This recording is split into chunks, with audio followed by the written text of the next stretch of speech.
Well, Gary Oldman is one of the great transformative actors. Over the course of his 40-year career, he's taken on some pretty weird and wacky roles, all of them wonderful, of course, and his latest is well and truly one of my favourites. For the past few years, Gary has been the lead of spy drama series Slow Horses, which is now in its 4th season. I had the absolute pleasure of speaking with the legendary actor in an exclusive interview. People are sent to Slough House for one or two reasons. One, they're an absolute loser. Speak for yourself. And two, they've unwittingly someone off. Gary Oldman, welcome to Today Australia. What a joy to have a chat. How are you doing? All right. Jackson Lamb is back and he is quite possibly one of the best characters on our screens right now. Are you loving playing this role? Yeah, I like playing it.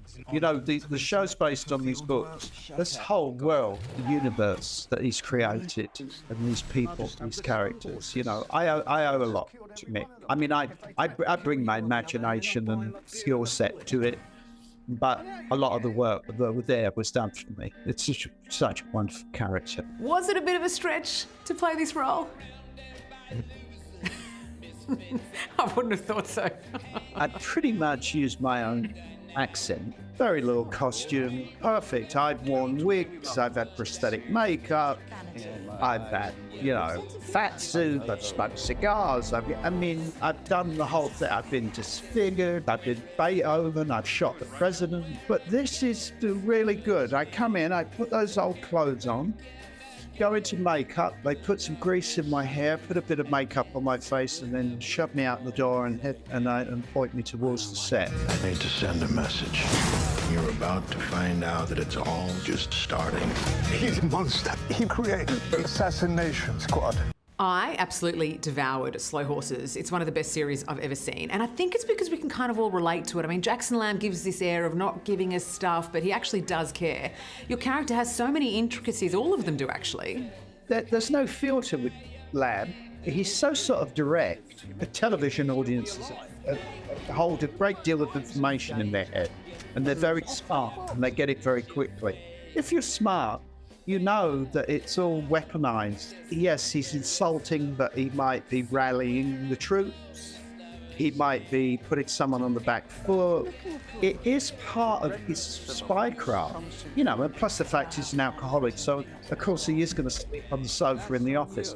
But I would think Australian audiences, I mean, you've had Les Patterson. The roles are very similar. But I hope I don't quite go that far. Well, on a scale of 1 to Les Patterson, Lamb is somewhere in the middle. If you've seen Les Patterson, then you're not going to be too revolted. I feel like on the show that I work on, we have our own version of Slough House. I mean, Carl could be Jackson Lamb. I fancy myself as a bit of a Diana. Jane, it could be Louisa. Alex could be Roddy. You know, these characters exist in every workplace. Yeah, you know, if people hadn't seen the show and they were thinking of tuning in, how would you describe it? And I said, well, it's James Bond meets The Office. It's espionage, but familiar to us. And I think that's the aspect you're talking about. It could be an office anywhere. Handcuffs won't be necessary. Come on. I'd rather not take any chances with a man who looks like he gropes people on buses. You have such a decorated and celebrated career. I feel like anytime someone says, oh, Gary Oldman's in that, it's a must watch. You just have a way of embodying a character on screen that's so magnetic. Well, that's very kind of you. I mean, you don't sort of wake up one morning and go, you know, I really want to play Lee Harvey Oswald.